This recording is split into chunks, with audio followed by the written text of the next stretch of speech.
నమస్తే. ఇన్నాళ్ళు నన్ను సపోర్ట్ చేస్తూ, ఎంకరేజ్ చేస్తూ మీ ప్రేమని నాకు అందిస్తున్న ప్రతి ఒక్కరికి కృతజ్ఞతలు. అలాగే ఈ వీడియో కూడా ఖచ్చితంగా మీకు ఉపయోగపడుతుంది. లైక్, షేర్ అండ్ సబ్స్క్రైబ్ చేసి మీ సపోర్ట్‌ని నాకు అందించండి. అలాగే ఈ వీడియో పట్ల మీకున్న అభిప్రాయాన్ని కామెంట్ సెక్షన్‌లో కామెంట్ చేసి తెలియజేయండి. ఇప్పుడు వీడియోని చూద్దాం. నమస్తే.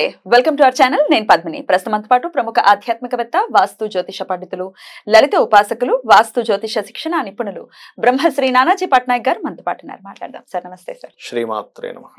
సార్, మహా సుదర్శన జయంతి రాబోతోంది.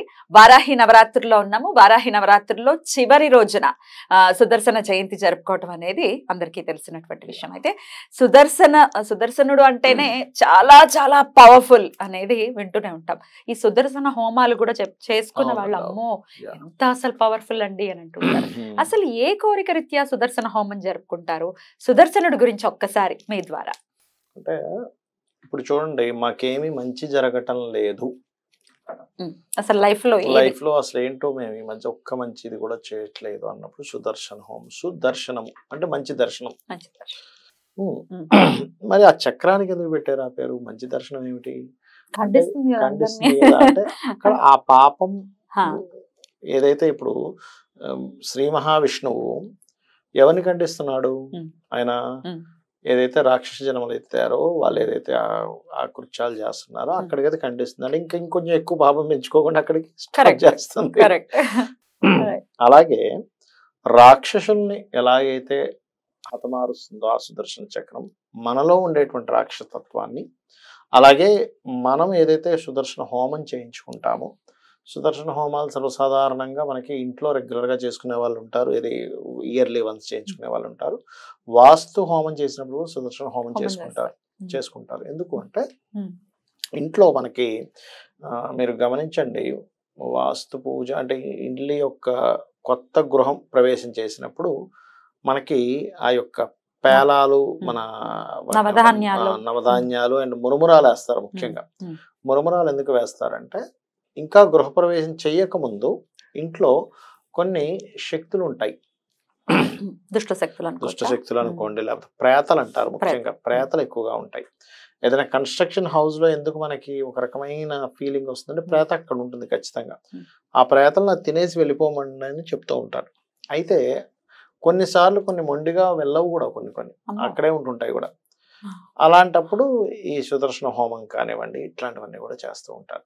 అంటే ఆ సుదర్శను యొక్క హోమ మంత్రాలకే ఆ దుష్ట సంబంధించినవన్నీ ఇంట్లోంచి వెళ్ళిపోవాలి. ఏమవుతుందంటే, లేనట్లయితే అలా చేసుకోలేదనుకోండి, ఏదైనా ఇంట్లో ఉన్న వాళ్ళకి మాటిమాటికి అనారోగ్యాలు రావడం కానివ్వండి. చాలా మంది అంటుంటారు చూడండి, మేము ఆ ఇంటికి వెళ్ళామంటే అప్పటి నుంచి నాకు హెల్త్ బాగాలేదండి అంటూ ఉంటారు. అదేమిటి, అంతకుముందు చాలా బాగుండేది, నాకేం ప్రాబ్లం లేదు, కానీ ఆ ఇంటికి వెళ్ళినప్పటి నుంచి ఆ ఇల్లు ఖాళీ చేసాక మళ్ళీ బాగానే ఉంది అంటుంటారు. అలాంటి సందర్భంలో ఈ సుదర్శన హోమం బ్రహ్మాండంగా పనిచేస్తుంది. ఒకటి, మూడవ స్థానాధిపతి అంటారు జ్యోతిష్ శాస్త్రంలో. అంటే మూడవ స్థానం దారిద్ర స్థానం అంటారు. ఏమీ కలిసి రావట్లేదు అంటారు చూసారు. అలాంటప్పుడు కూడా సుదర్శన హోమం బ్రహ్మాండంగా పనిచేస్తుంది. మూడవ స్థానం యాక్టివ్గా ఉందనుకోండి, నెగిటివ్ అంటే ప్రతి భావము పాజిటివ్ అండ్ నెగిటివ్ ఉంటాయి.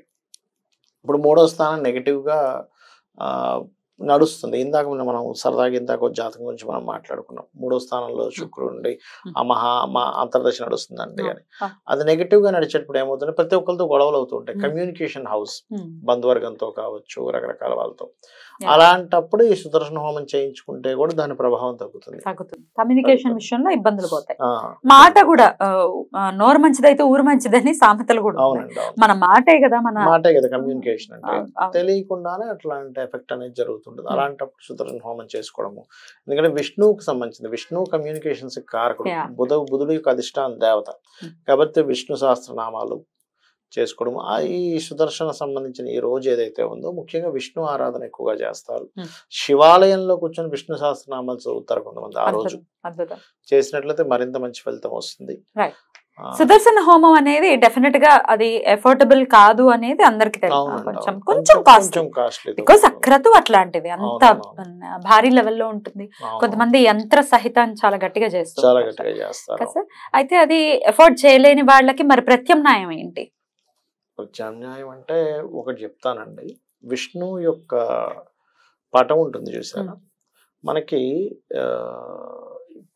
ఒక్కొక్క పూజా విధానంలో సుదర్శనుడు ఉంటాడు అతని చక్రం దగ్గర, ఖచ్చితంగా అక్కడ ఉంటాడు. బొట్టు పెట్టి అక్కడ ఓం సుదర్శనాయ నమః అని చెప్పని రోజు అనుకుంటే కూడా దాని ప్రభావం వీళ్ళకి ఖచ్చితంగా పడుతుంది. ఎందుకంటే నేను కొంతమందికి చూశాను, అంటే చాలా ఇబ్బందుల్లో ఉందండి, నాకు విష్ణువు యొక్క అనుగ్రహం కావాలని ఉంది. ఎందుకంటే వాళ్ళకి కొంతమందికి బుధుడు బాగున్నాడు అనుకోండి, లేదా పంచమ స్థానానికి బుధుడు సంబంధం వచ్చింది, విష్ణువు ఆరాధకులు అవుతారు వాళ్ళు ఎక్కువగా.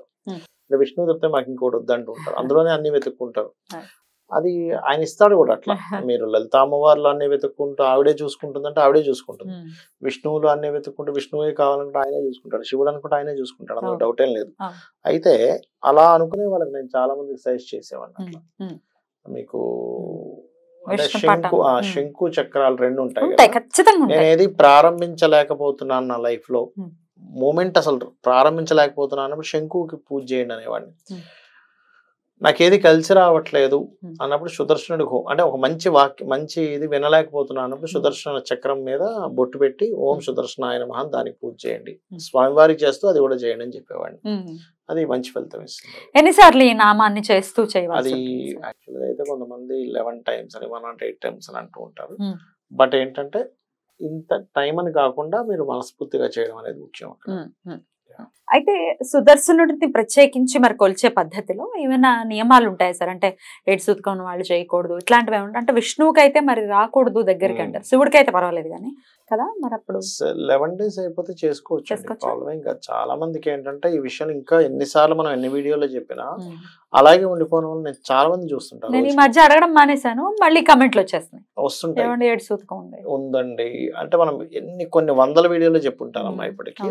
అయినప్పటికీ కూడా ఇంకా ఇప్పటికీ కూడా సంవత్సరం వరకు ఇంట్లో దీపాన్ని వెలిగించిన వాళ్ళు, ఏ పూజ చేయని వాళ్ళు ఇప్పటికీ నాకు కనబడుతూనే ఉంటారు.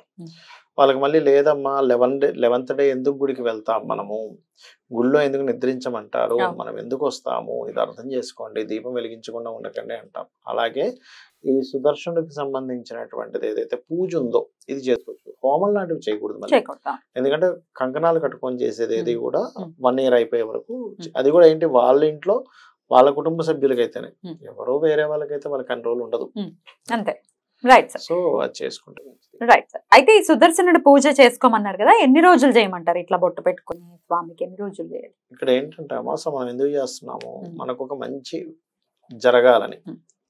ఇక్కడ మనకి ఎందుకు మంచి జరగట్లేదు, పూర్వజన్మలో చేసిన కర్మ ఉంది కాబట్టి అది అడ్డుపడుతుంది. అది ఎంత ఉంది అనేది మనకు తెలియదు, అది ఎన్ని జన్మలది ఉందా ఎంత ఉంది అనేది. చేస్తూ వెళ్ళడమే, చేస్తూ వెళ్తూ ఉంటే మీరు ఎంత నిష్టగా చేస్తూ ఉంటే మీకు మూమెంట్స్ అర్థమవుతాయి, శుభశకునాలు కనిపిస్తూ ఉంటాయి. అంటే మంచి స్వప్నం రావడము, కొన్ని శుభవార్తలు వినడము, దెన్ మనం అర్థం చేసుకున్నాం ఓకే ఇక్కడ నుంచి మనకి ఒక మంచి టైం స్టార్ట్ అయింది అనమాట.